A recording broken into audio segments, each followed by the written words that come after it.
back here on the Cover 3 podcast where, yes, the college football playoff bracket is set. Indiana is your number 1 overall seed. Ohio State gets the 2. Georgia at the 3. Texas Tech at the 4. Oregon checking in as the highest ranked non-bye team in the bracket, that they will host a first round game as the 5 seed. Ole Miss, now led by Pete Golding, will get the same in Oxford. They are at the 6. Texas A&M at the 7. Oklahoma at the 8. If you don't have the bracket in front of you, here's the way it's going to look. Alabama is the 9 seed. No punishment for losing 28-7 to the Georgia Bulldogs. They will play in Norman in the 8-9 game. Then you've got the Miami Hurricanes at the 10 spot. They are able to jump ahead of Notre Dame after spending this entire process behind Notre Dame. They are at the 10 spot. They will play their first round game in College Station against Texas A&M. Then Tulane, the winners out of the American Athletic Conference, get the 11 seed. They are going to be on the road playing against Ole Miss, and the James Madison Dukes, winners of the Sun Belt Conference, 12-1 overall. They end up getting the 12 seed. They will begin their college football playoff out in Eugene. We are still live on youtube.com/cover3. If you're listening to this on the audio side later, that we appreciate you as well. And so during the process of this show, while we're hanging out, if we get kickoff times and official dates, we will be sure to pass those along to you. As it stands right now, we have just only been given the teams that are involved. First team out, Notre Dame. Second team out, BYU. Thank you to Mikey for the quick assembly for all of this. So just to give a little hard reset, Bud Elliott, what is the number 1 lesson or takeaway from the committee's final ruling on the 2025 season? Oh, wow. Okay. So I was thinking more ramifications. Like now you don't need to change the format because nobody is really all that mad about this as far as Notre Dame from a conference standpoint. Oh, okay. So I think if they just leave it at 12, nobody's going to like be really urgent. I know they extended the deadline to figure out what the plan is for next year if they want to go away from 12. No, I think they can just leave it at 12. Nobody with real juice from a conference standpoint is going to be like all up in arms about this. That's a sharp takeaway. I like that. Tom, what about you? I'm sorry, I was busy filling out my bracket. What was the question? What is in your opinion, what's sort of like the big top level takeaway from what we've seen so far? I am just further confirmation that none of the rankings matter before today. Yeah, because they're just good. They could, if Notre Dame was better than Miami all year, and then on a week where neither of them played, Miami suddenly became better than Notre Dame. Like it's all for entertainment for the first 7 weeks, and then they decide yep. I mean, we kind of always knew that, but this is just another kind of like check that box off. Yeah, if they didn't tell us any of their weekly updates and they just gave us these rankings, we would be like, oh yeah, they were both. That makes a ton of freaking sense. That makes a ton of sense. They were both 10-2, and Miami won the head-to-head. And also put this committee on the Mount Rushmore. They preach, Tom, preach. You know, we talked all season long about the bravery and the confidence that you needed to have in your process. And thank goodness they had Wesley Walls in there to be able to guide them. Thank goodness they had Mark D'Antonio to be able to make sure that they were able to not just bow or kowtow to the pressures of the outside. These were smart, tough decisions made by an excellent college football playoff selection committee. For those keeping track, that is 5 teams from the SEC in so an average of 4 over the 2-year span. Everything balances out.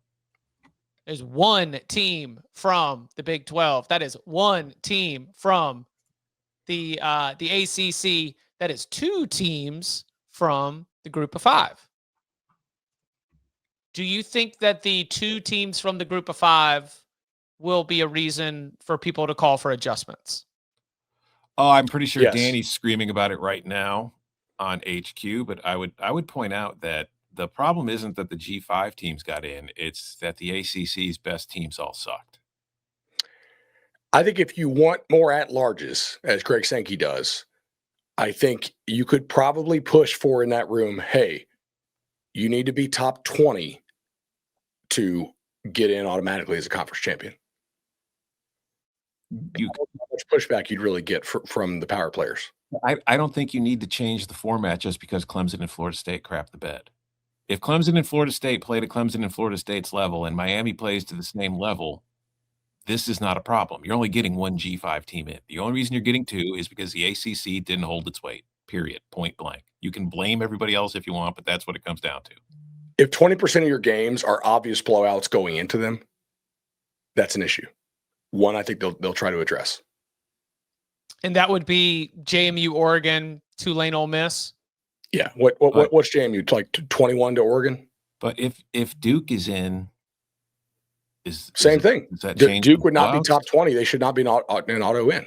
Okay, so if Florida State and Clemson didn't suck and one of them had been in, what would happen? The blowout would go away. Again, this is the ACC. Don't punish other leagues for the ACC blowing it. Yeah, but Tom, I don't know how does that like disprove what you see what I'm saying? Like I feel like there were blowouts last year, bud. There's blowouts every year. There was blowouts in the 4-team league. A quarter of the first round games in the 4-team were always a blowout too. Yeah, but if everybody knows it's a blowout heading into it, that does like reduce interest in the game. And this is a business enterprise. I think they'll probably look to do something. No, I hear you there, but I don't know. This is the only sport I know of to where we don't want to give everybody a chance. And it's just so hypocritical to me that everybody screamed about how we had to expand it to give more teams a chance. And now that we've done that, everybody's like, well, we can't give all these teams a chance. It only needs to be a select few. Yeah. I don't like the idea of you have to be top 20. Neither do I. I think that's ridiculous. Yeah. You don't think 20 is pretty fair? No, because you just keep them outside the top 20. Yeah. Especially because any analysis of any top 20 ranking after the way that conference realignment has sort of like consolidated power is going to make it not, it's going to be exclusionary. But like Tulane is 20 right now. Mm-hmm. They would be in. Yeah. UVA would have been in. They were 17th entering the week. I think but that's a pretty Tulane would have been in here if it was 29. But that's my point. If you put it at 20, if you put it at 20, they just moved Tulane to 21, and then they get to put in Notre Dame. They didn't do that in the 4-team when the G5 had to be a top 16. Remember, they had that requirement in there. Yeah, but it was only 4 teams, bud. Sure, but they didn't rig it to where like they put the team 18th instead of 14th. Once when Cincinnati went undefeated, and then when it was like the 15th time that a G5 team finally had to do it to prove that they deserved to be in there. Like UCF didn't get in. They rigged that, didn't they? Yeah, that's fair. It's too easy to control. It's just you either have automatic qualifiers or you don't. If you don't want any, then just don't get rid of them all. All right. Y'all ready to talk some games? Oh, last thing, Bud. We do have 2 rematches. So maybe they don't care about rematches. Well, okay, which of these rematches logically had to follow? Like they couldn't avoid it. You could have moved Alabama down. Okay. Yeah.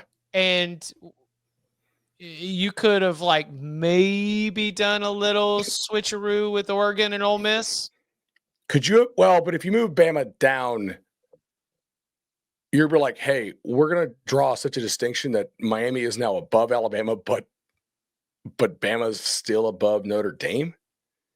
That almost like shocks the conscience as far as like credibility here, because it's like, wait, Miami was inactive, so now they're jumping Notre Dame and Bama. I mean, you already did it. Like if you're Hunter Yurachek, that's a little hard to explain that one.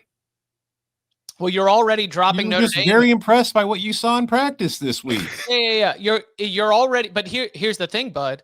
You're dropping Alabama, therefore causing them to be back to back. You know, and all rules go out the window when you're back to back. Everybody knows that. Yeah, I think that you could have made some tweaks if you really wanted to. The presence of both Tulane and JMU made it tough for them to do a lot of tweaking, right? If Virginia had won the ACC, then, well, not Virginia. I'm trying to think. If Miami had been in the ACC championship game and won, like if that Miami was the ACC champion Miami and not a ACC 5-way tie for second place Miami, then you could have maybe done a little bit of tweaking along the way. Even if Miami had just beaten Virginia, you could have slid some pieces around. So I think they probably don't care about rematches. Yeah, I don't know. It might be like a preference, but like not like a driving principle. Right. Like the college basketball tournament has bracketing rules. You cannot play a certain team until certain times in the tournament. Yeah, they don't want conference games. Yeah. Obviously that is not a part here of the college football playoff. That's just not that's just not where we're at. Okay. Well, it's because, it's easier to do it when every conference is allowed to be part of the playoff.